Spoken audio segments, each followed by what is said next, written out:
First of all, congratulations on the purchase of your brand new Pfaff Creative Icon 2 sewing and embroidery machine. I'm sure you're really excited to get it out of the box and get going with it. And this video is designed to help you get started, go through the basics of setting up the machine and some of the features built in as well. Appreciate this might be quite a big upgrade from a previous machine, and so this video is here for you as and when you need it, just to make sure that you're confident and that you can get going with it straight away. Now, you will have two boxes. You'll have your box with your sewing machine in and your box with embroidery unit. We're going to go through the sewing machine side first, and I would recommend that you do get to grips with it as a sewing machine first. Get used to the features on the screen, and then you can go on to the embroidery side if that's something that may be a little bit newer to you. Now, first of all, I want to mention is obviously when you unbox your machine, you will find your mains lead. Pretty standard. You're probably used to seeing this in previous sewing machines you've had. However, there is also an extra bit, which is the power pack. Now, what you need to do is you need to pop the mains lead into here, like so, and then it is this connection that goes into the side of the machine, and there is an arrow on the top just to make sure that you do put that into the in the right way before obviously switching your machine on. So I'm going to do that now, and the switch is on the side of the machine and it does take a little while to boot up, so don't be alarmed. Obviously you've got to think there is a lot of things that the machine's got to calibrate, and there's a lot of information in there, so I'm going to get that one started. And your pack of feet as well, you will have in the box when you first open it as well. And these are your standard accessories that come with your machine. So things like extra bobbins, buttonhole foot, zipper foot, blind hem foot, and the feet to do some of the decorative stitches as well. You do also get a extra stitch plate, which is a straight stitch plate. So it's just got a single hole here. And little tip, you can actually store this in your accessory tray just by pulling that one off, and there's 4 holes in the bottom there that go, so you can keep that stitch plate in here. And then of course you can populate this tray with all your accessories as well, so you've got the space for your bobbins, and all your extra feet can be stored within that accessory tray. And there is also space at the back as well, so lots of storage. You can get all your accessories in there. Right, you can probably hear my machine has booted up, and the very first time you turn the machine on, you will be granted with a welcome screen and a quick setup. You can skip, but I'm going to go through this for you just to go through the step-by-step guide of setting this machine up to start with. So as you can see, I've got your welcome screen here, and it says follow these simple steps to set up your new machines. So I'm going to click the start button. First of all, choose your language. And then the next thing is to connect to a Wi-Fi network. Now, this is important if you want to use the MySonet aspect of it, but also to make sure that you've always got your firmware on the machine up to date. So if there is a new release for the firmware, if you're connected to the Wi-Fi, when you turn your machine on, it'll automatically pop up saying, do you want to update your machine? And that's a great way of making sure that you're always up to date on your machine. So I'm just going to connect quickly to my internet.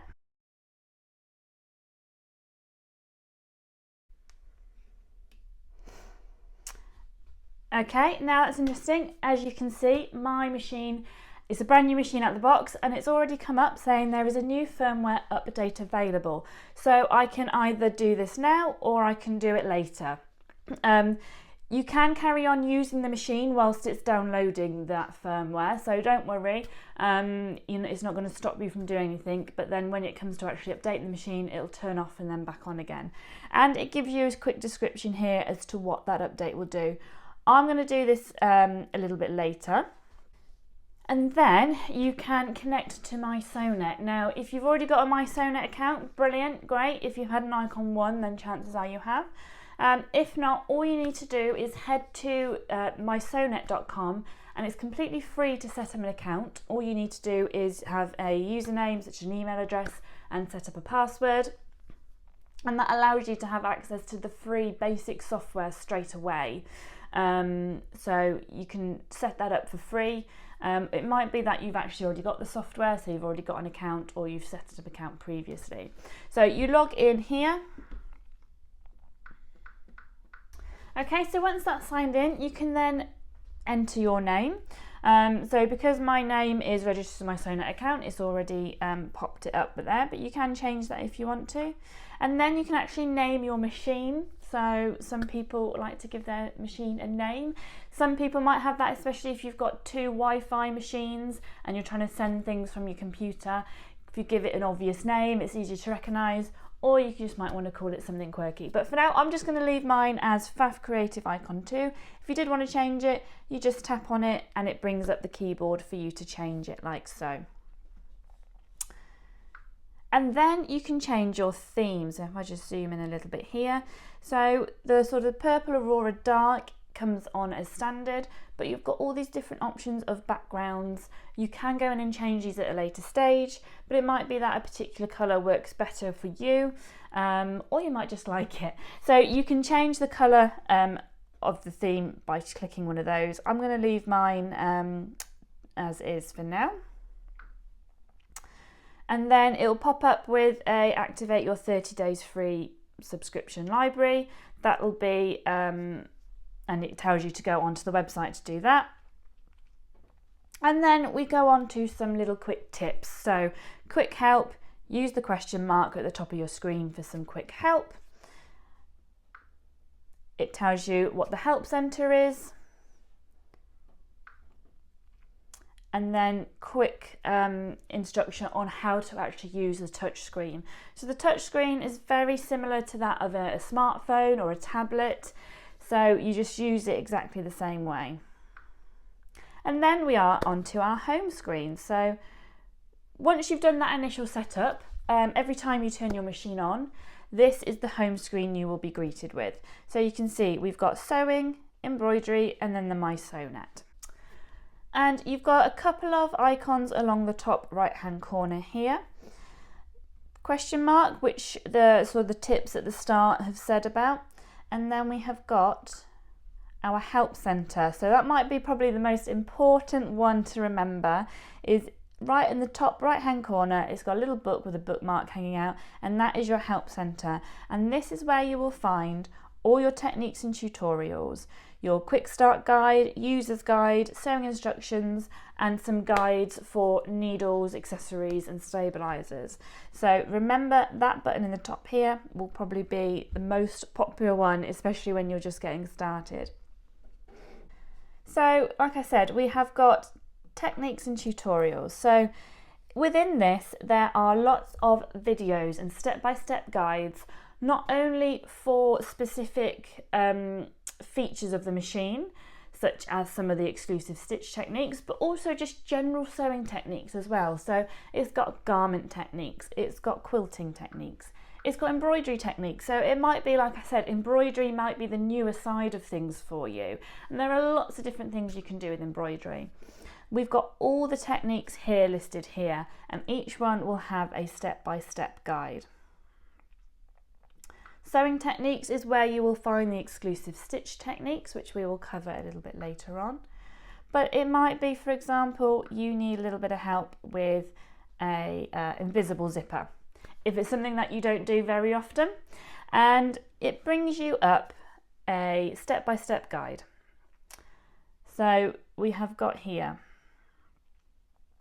invisible zipper, quick instruction of what it is. And then you've got an instruction on how many of what you will need. And then we go on to what stitch you need. And each section will have a quick little animated video as well for you. So these are always really easy accessible on the machine.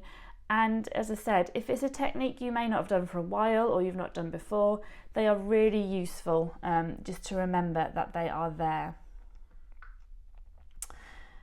And if you go on to content, it will bring up what stitches you need for that particular technique as well, which is really useful if you are doing something like you want to do one of the ribbon stitches. It'll put them all in the menu ready for you, so you haven't got to scroll through all the different menus. If you finish, you can just click that off and it disappears.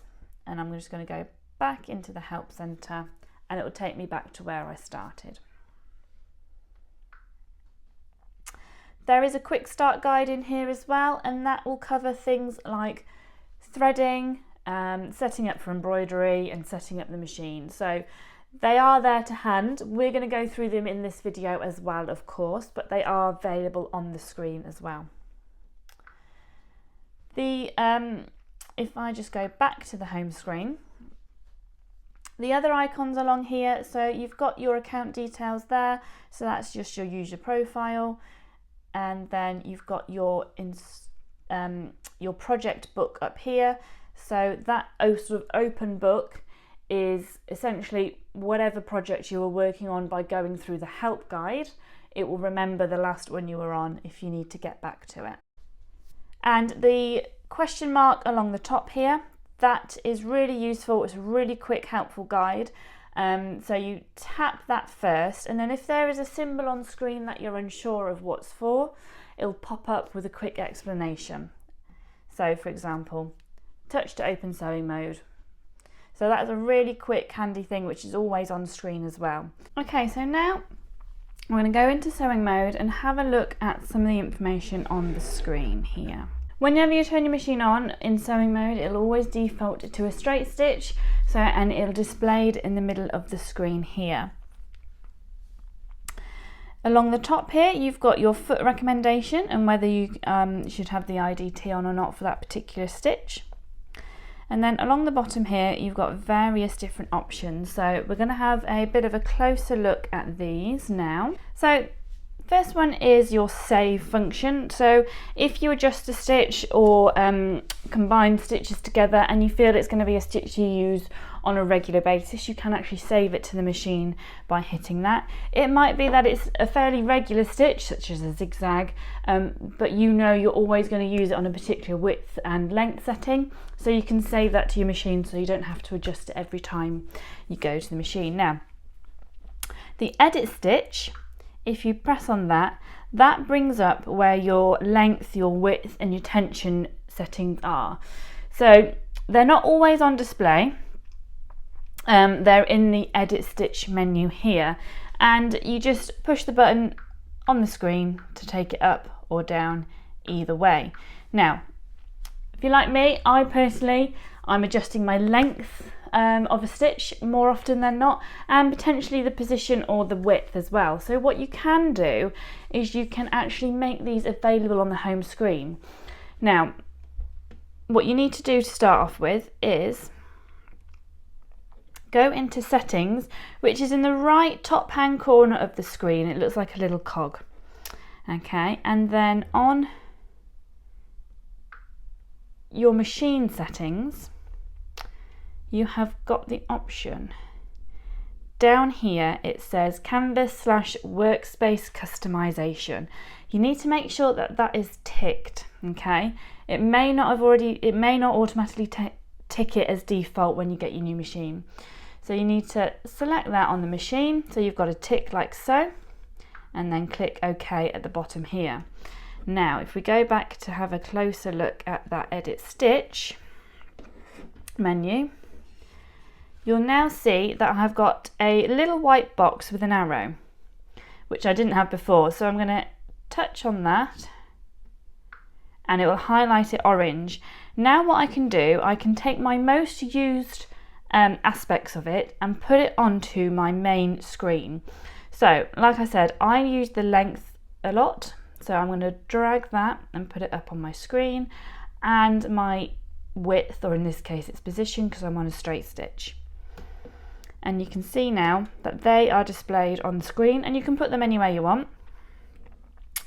I'm then going to click on that one to take it back to white, hide that menu down, and if I just zoom back out, you'll see that even though I've got the edit stitch menu closed, I can always access the stitch length and the stitch width on my screen. So you can do that for quite a few different options. So if you go into stitch repeat, again, you can have that on the home screen. You can have your tie off function on the home screen. So if you know you're going to be choosing whether you want the tie off at the start and at the end quite regular, you can customize your workspace to have the features on the screen that you know you're going to work with the most. And that's a really useful feature to have, because some people, they might like this really nice and clear. They might not want to have anything else on there. However, for me, as I said, going into the menu and then changing the length, I'd much prefer to have it available on the screen all the time. And that's how you do that. But as I said, if that little box here doesn't appear, that little white box with the arrow, you'll need to go into your settings menu and make sure that you've got that customization option ticked. So as we go along, as I said, we've got stitch repeat, and we'll go through that in more detail, but that is a really nice feature to use. We've got free motion, so you've got 4 different options depending on what foot you are using, and you actually tell the machine that you're doing free motion. It'll automatically drop the feed dogs and it'll adjust the tension for you as well. You've got your tie off, but so you can choose to always have it tie off automatically at the end and at the start, and also automatically cut the threads, or you can do it manually using the buttons. You've got your sequence creator, so that brings up a sort of a blank page almost, and you go into your stitch menu and select the stitches that you want. Cancel off there. And then the last one along the bottom here is stitch creator. So you can create a new stitch from scratch, or you can take an existing stitch and adjust it if you want to. So that's all along the bottom of the screen here. Now, to access your stitches, we have got these 4 buttons along here. So the top one is your projector. Again, we'll have a look at that in a closer detail. And then your zigzag looking symbol is what brings up your stitch menu. And again, you can make this section as big or as small as you want to, which is really nice. And along the top, it will be broken down into categories, and then each category will have sort of tabs underneath. So utility, you've got 1.1, 1.2, 1.3, 1.4, and all the stitches will be put together. So as you can see here, all the buttonholes are in one menu. Really easy to use. And then you can just scroll across the top here to get to the different categories, and it will load them up on there for you.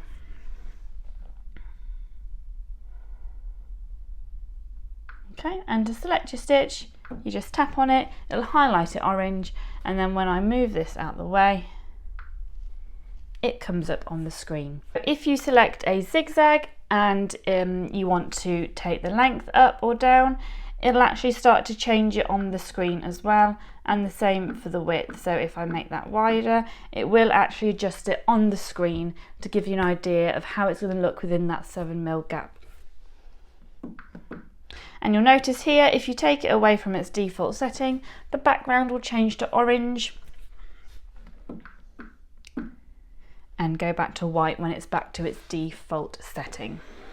So that's just a basic overview of some of the icons on the screen. However, to look at some of the features in more detail, we actually need to get threaded up and get started. So we're going to go through winding a bobbin and getting the machine threaded. As I said, there are the quick start guides built in as well. But first of all, what you need to do is lift up your top lid here, and there is a stand that you need to bring all the way up, and then you have got 2 spool pins that stand upright as well. So this left hand spool pin here is for your thread, and you've got the right hand one. So you normally, if you're winding the bobbin, you will use your right hand bobbin, your right hand spool pin there for when you're winding the bobbin. Okay, so like I said, we have got your left hand spool pin here and your right hand spool pin here. So generally when you're winding a bobbin, you're going to use this one here. And what you need to do is pop your thread on, take it up to the top. I'll just have a look up there. And then it's going to come around this little clip here. So this is the tension for winding the bobbin, and then under that hook here and across to your bobbin winder here. Now with the bobbins, there will be a very small hole in the top plastic like so. I find to get the best results tension wise, if I just snip that thread away, is to actually pop that thread through the middle and out towards the top through that little hole like so. Okay, I'll put it that way just so you can see. So you've got your thread up through that little hole like so. That then clips onto your bobbin winder here, and you've got the little stopper that pushes into the bobbin, and there'll be a display on the screen with a little play button for bobbin winding. Now what you want to do is just make sure that that stays into the tension disc like so, is hold this upright whilst you start sewing, but not too tight. And when it's sort of, so you can no longer see the middle bit like that, you just snip the thread away and then carry on winding. And what's great about this, it will come to a stop when it is full. And they are larger bobbins, so the Icon 2 comes with a larger bobbin, same as the Icon 1. So if you've had an Icon 1, the bobbin's the same. But remember, if you've had another Pfaff machine lower down in the range, these bobbins will be different, so just make sure you're using the right ones. There we go, and the bobbin is wound as easy as that. Okay, and while we're on the top here, I'm just going to take my thread and pop it onto the left spool pen and start threading my tops. So I'm going to take your thread. Now I always hold with my right hand, so I've got some tension to pull against with my left, and that just helps make sure that it does slot into the correct places. And you're going to go underneath here, around the back, like so. And what I will say is at this point, just floss that thread back and forth, just to make sure it is in that slot behind there. There's rollers in there that it needs to get into. Okay, and then we're going to come down here. So coming up around this slot here, and then to the top of the needle. And this has got an automatic needle threader, so I'm going to place my thread into this slot. If I just zoom in a little bit, like so, into here, get rid of the excess thread, and then the needle threader button is on the front of the machine here. So on the front of the machine here, I'm just going to push that. Okay, and there is my needle threaded. So the next thing we need to do is pop the bobbin into here. So I'm just going to remove my bobbin cover like so. Make sure that there is the Pfaff, just about to see it on the camera here, the Pfaff is pointing upwards as you place your bobbin in. Hold it with one finger and then just pull that all the way around like so. Pop your cover back on. Give that thread a pull and it cuts the threads for you, and then you're ready to start sewing. So some of these buttons along the machine here, let's just discuss those quickly. So we have got our reverse button and our start stop button. So the speed control on this machine is actually on the side here. So there is a slider on the side just above where you turn the machine on. So, and if you use your start stop button, that will go to whatever speed you've got it set at. This button here is a completely new button for the Creative Icon 2, and that is another way to turn on your projector. So I'm going to pop something white underneath just so it can hopefully show up on the camera. Push that button there. It'll automatically dim these lights to help give you a better viewing of the grid, and you can just about see that's come on the white I've got under there. But again, we'll go through that in more detail. So you can turn the machine, you can turn the camera, the projector on, either with this button here or on the screen. We have got our presser foot up and down buttons. We've got our needle threader, scissors, fix, stitch restart and needle up and down all along the top there, easy to get hold of. So like I said, we have got two ways of getting to the projector. One with the button on the screen, and secondly we have got it actually on here. So it's the first symbol at the top, and you've got your on off button. So first of all I just need to select on, and you'll notice here this LED work light, so that will dim the area here, and that's really useful because it actually makes it easier to see the grid. So it'll automatically do it, or you can slider it yourself up and down accordingly. And then you've got the brightness of the actual projection. Now I'm going to hit the brightest one because again that just makes it that little bit more clearer to see. And then we've got your stitch preview. So again, I'm just going to make that bigger. So you can make this section bigger as there are lots of different drop down menus to go through. You've got your stitch preview on, so that will show you what your stitch looks like on the grid. So currently I've got my zigzag selected, and you can see it's showing up on the stitch and tear like so. That stitch preview, it does disappear when you start sewing. And then you've got the colour, so you can change the colour of that depending on what fabric you're using. You might want to go in and change the colour if you can't see it very well.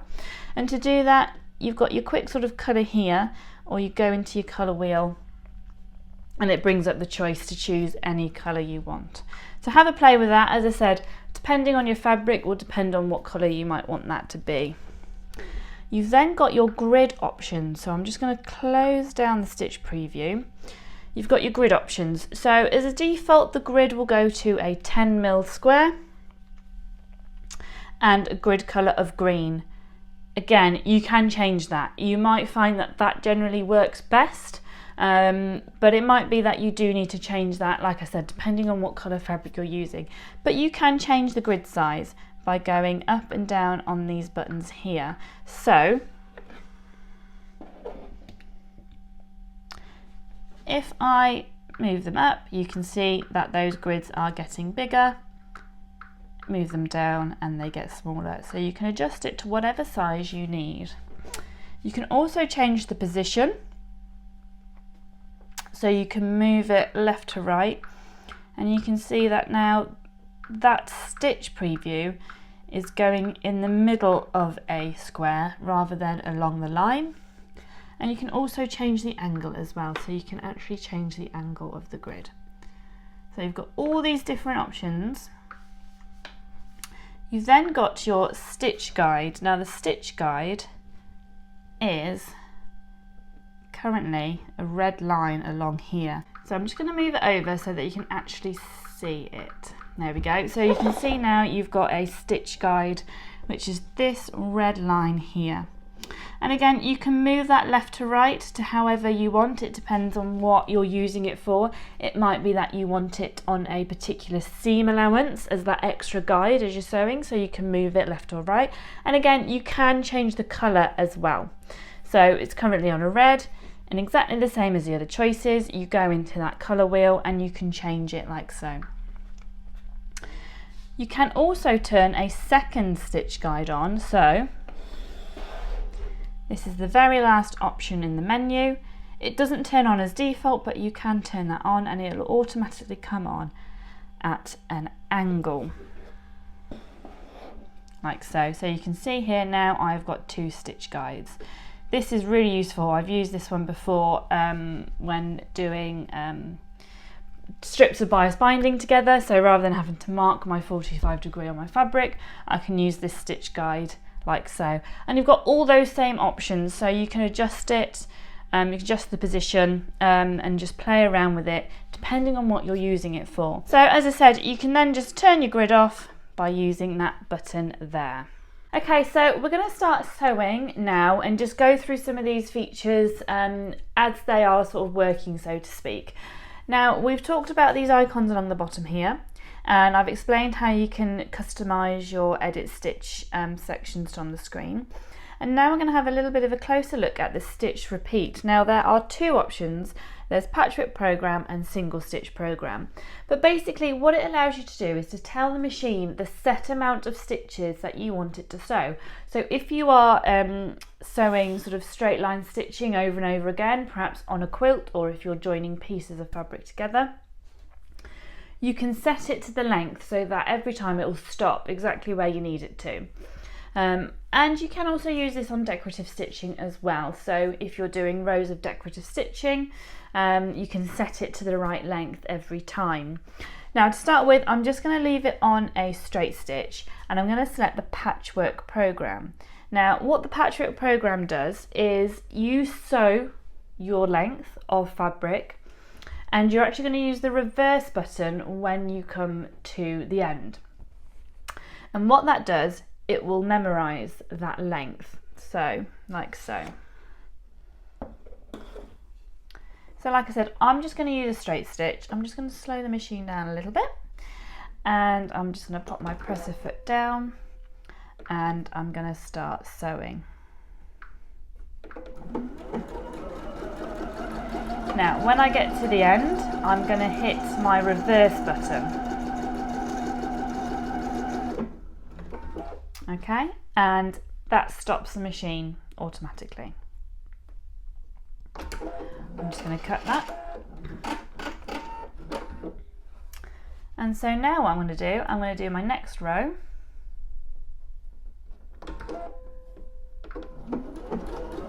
And I'm not going to push anything now because the machine will stop when it gets to that length. Like so.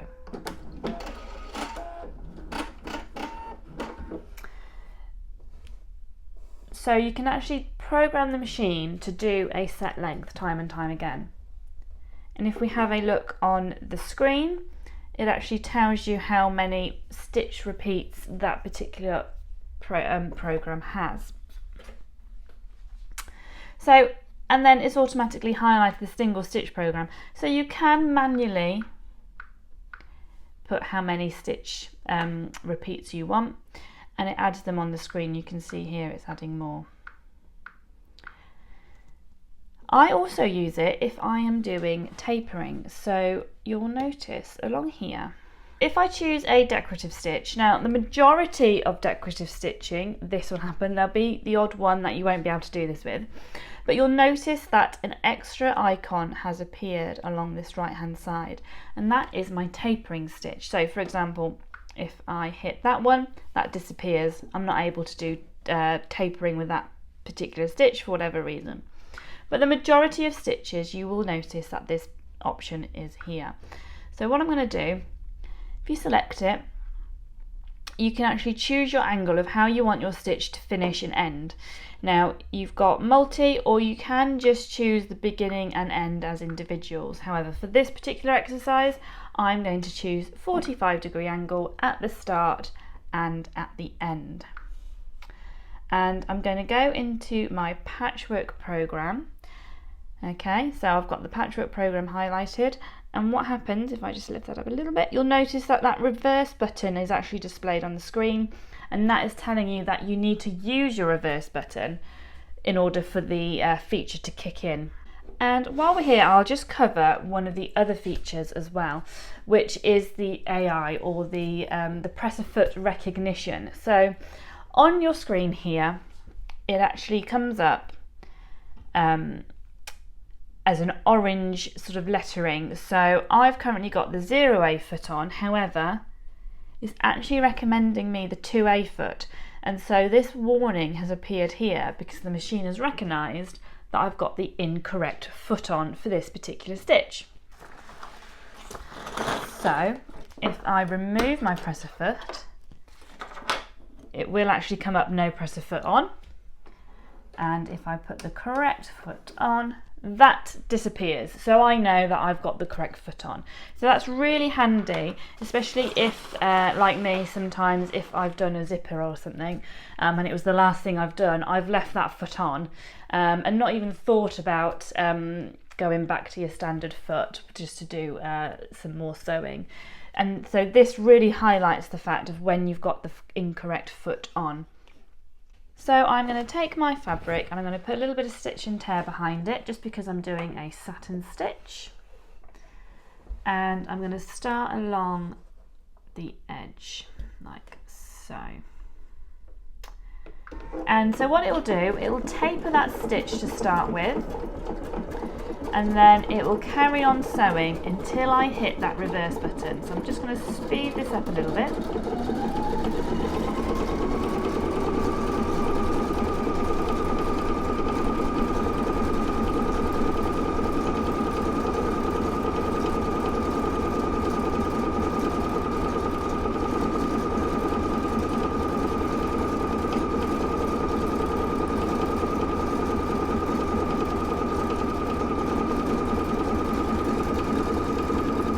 When I get to where I need to get to, I'm going to hit my reverse button and it will do the next stitch but finish it with that taper.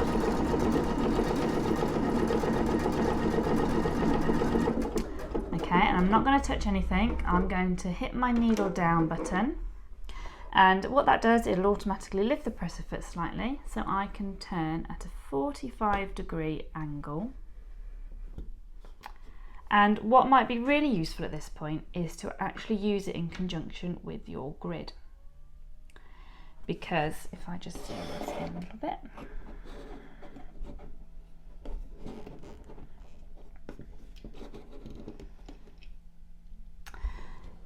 So once I've turned this around, I can make sure that this here is going to be at the right angle for me to continue on down like so, and it gives me a guide to follow. So I'm going to then carry on stitching, but now I'm actually not going to push anything other than the stop button, and it's going to stitch the exact same length, and I can use my grid just to make sure that I'm keeping parallel with that first line of stitching that I created.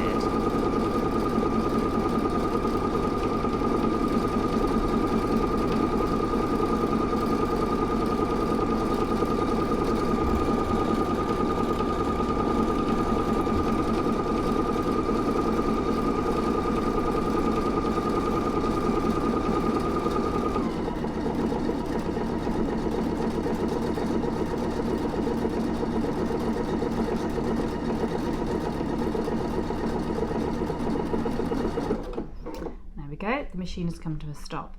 So I'm going to do exactly the same again. I'm going to turn my fabric, and you can see how exactly perfect that corner is using the taper function. And if I was to continue going all the way around, because I've used the Patchwork program to tell the machine how many repeats I want every single time, it will create the perfect square.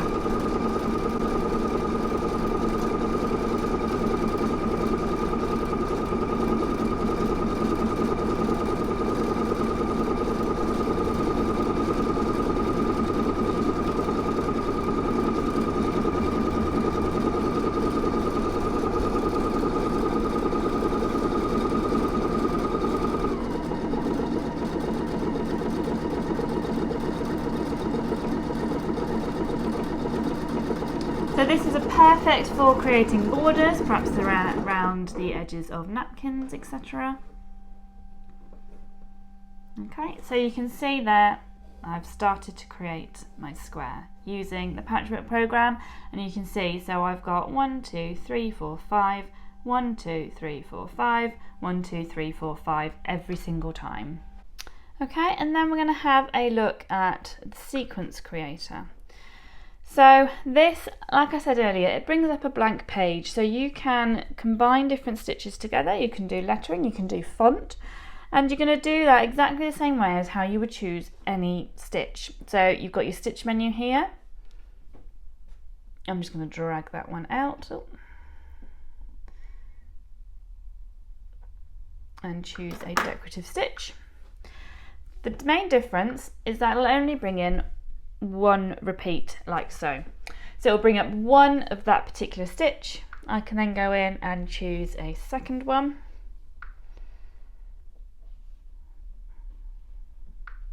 Just keep adding as many as you like so. So it will bring in one stitch at a time.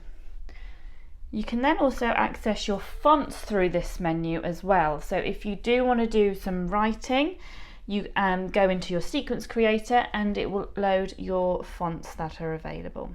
So again, select the font you wish to use and it will bring up a keyboard on the bottom of the screen for you to type in whatever you wish. When you're happy, you'll have an OK button down the bottom here, and it will take you to your sort of main sewing screen and it will show that pattern that you've just created in Sequence Creator ready for you to stitch out. And there are also, like I mentioned earlier, lots of exclusive stitch techniques built into the icon too, and you will find those under their own menu if you scroll down to menu 8 and it's techniques. So we've got single ribbon stitches, we've got double and triple, and then we have got stacking stitches, floating stitches, radiant stitches and lace edge stitches. Now with the ribbon stitches, like I said, you've got single, double and triple. If you've not had these on your machine before, use the help centre. They've got step-by-step videos on how you cross your ribbon.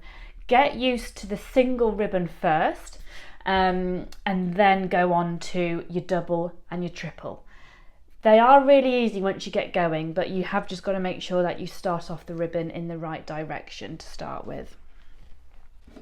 So we're going to start with a single ribbon stitch. So again, I'm going to select.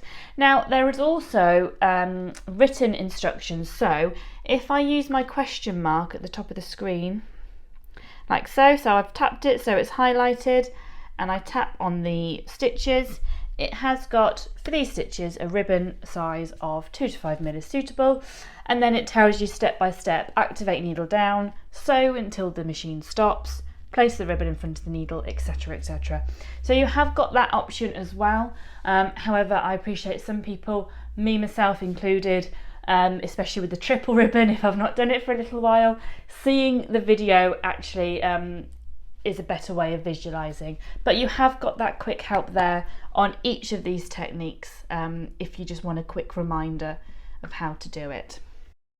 And for these stitches, you do need to change presser foot. So I'm going to take my 2A foot off. Because they are wider stitches, you need to use your 8 foot, which is for your big maxi stitches. And again, the machine will tell you whether or not you can use whether or not you've got the correct foot fitted onto your machine. So I'm going to take my fabric, again use a stabilizer behind for these type of stitches, and we're going to go through a single ribbon stitch to start with. So I'm going to pop my presser foot down. I've got needle down activated, so the machine will stop with needle down, and I'm going to use my start stop button and just let the machine sew its first few stitches. Okay, and at this point, because the needle is down, the presser foot has risen up ever so slightly, and I'm going to place my ribbon in front of that needle like so.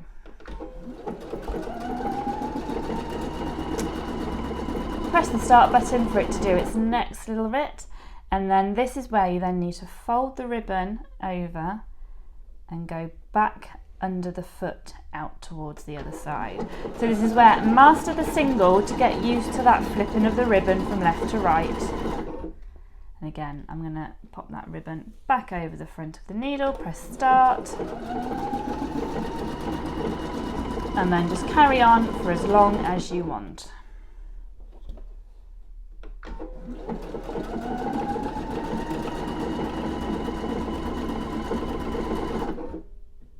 I'll just do a few more.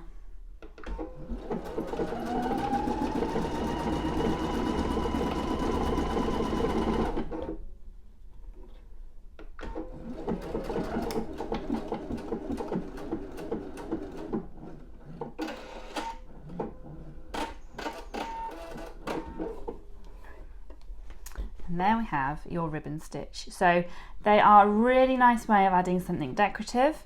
And as long as you remember to have your needle activated down, use your start button and just get yourself familiar with the crossing of the ribbon over from left to right. So I would definitely start with just the single ribbon, and then you can carry on to have a look at the double and the triple. Now what I will say is, if we just have a quick look on the screen, when you get onto your triple ribbon stitches, each one is designed for a different width of ribbon, okay?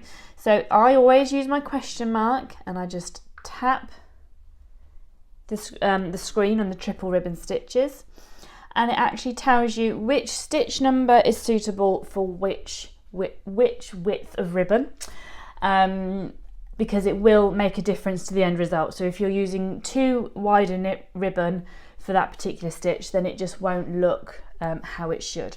So always just double check that you've got the correct width of ribbon for the stitch.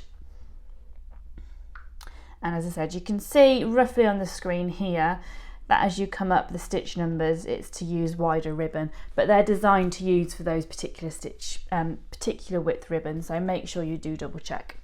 If we go on to stacking stitches, now these have been on Pfaff machines for some previous models, so you may have come across these before, but they are grouped in pairs. So they've been designed to do stitch number 1 and then go over the top with stitch number 2. And so you can use them in different colours, but I'm just going to choose number 1 to start with, and I'm going to turn my grid on. So I'm going to use this back line of my grid as a marker to line up. So you might want to draw a line for it to follow up with, but I'm going to use it ready for when I put my second stitch on, so that it's going to start in exactly the same place.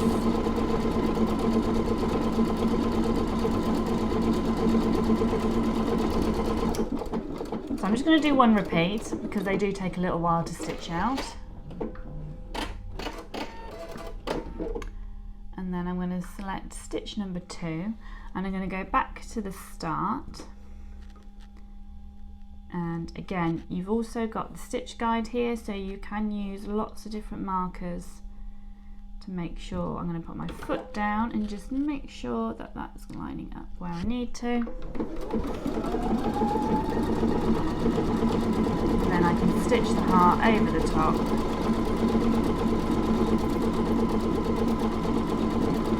Oh, I've accidentally done 2 hearts, never mind.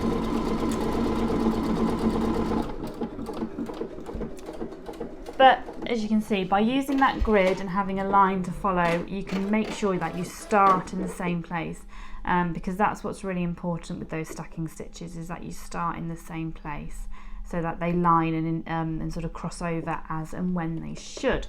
Okay, so next stitch we're going to look at is the floating stitches.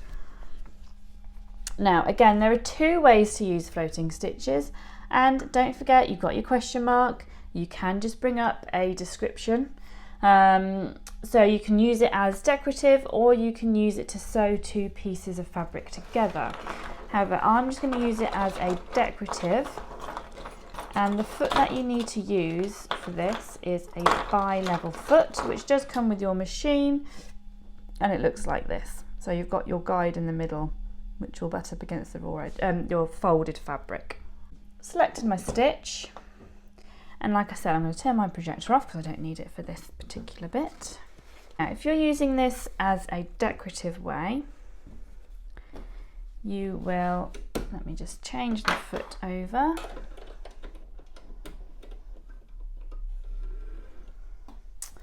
And I'm going to fold my fabric right sides together. And you want stabilizer to be actually sticking out over the edge of that fold. And then I'm going to guide this fold of the fabric against the guide of my bi-level foot, like so.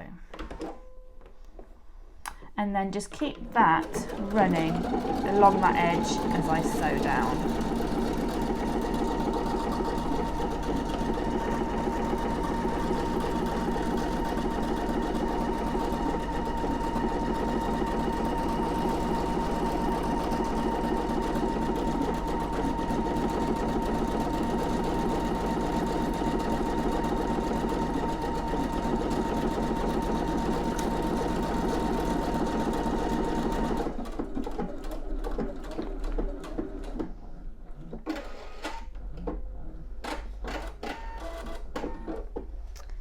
And then when I open that out, what you're left with is a stitch that looks like it's floating. So you haven't got that join in between the two stitches there. And that's the floating stitches. So like I said, you can add it as decorative onto a piece of fabric, or you can actually use it to join two pieces of fabric together as well. And the next exclusive stitch technique we're going to have a quick look at is the radiant stitches. So these, again, you use your question mark and you tap on it. So you ideally do want to draw a line to follow on this particular stitch. And they are designed so that you can follow curves easily. So I'm going to select my radial stitch. Now on the screen it looks like that, however that is not how it is going to look when you start to stitch it out. So if I just come to the top here, again, you want your needle activated down and use your start-stop button because it will stop when it needs to stop. Okay, so it stops quite quickly to start with, and then what you're going to do is turn your fabric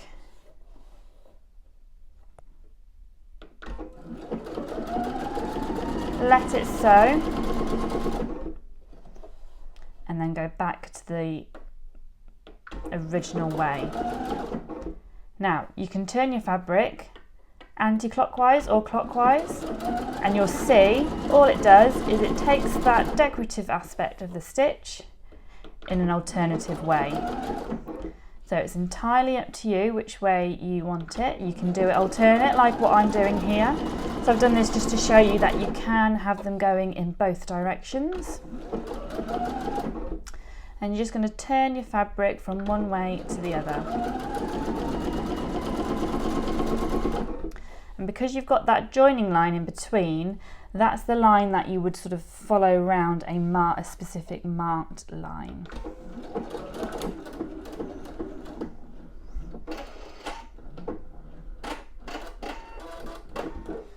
Okay, so that's our radial stitches. And the last exclusive stitch technique we're going to go through quickly is the lace edge stitching. Now this, again, this is designed to go on the edge of a fabric and you would use it in conjunction with water-soluble stabilizer. And this technique is another one that will use your bi-level foot. I'm just going to flip that over. So, and like I said, it's designed to go on the edge of your fabric. So you'd want your water-soluble stabilizer. I'm just going to cut a small amount off. You don't need huge amounts of it. And you want that hanging over the edge. Similar to how we did the floating stitches. So I've got my water-soluble stabilizer sticking out to the right, and I'm going to line the fold of this fabric up against the guide on my bi-level foot, and then I'm just going to let the machine sew. And what it does, it catches a little bit of fabric and then it stitches the rest over the water-soluble stabilizer. And so when we wash the stabilizer away, you are left with just purely that lace edge stitching going all the way down your fabric. So again, a really nice way of adding a decorative trim onto your hems. You quite often see these on things like baby grows where you've got the poppers at the front. I've added this actually onto sort of a plain baby grow I've had in the past. It's just a really nice way of adding something a little bit different to your work. I'm not going to do the whole row.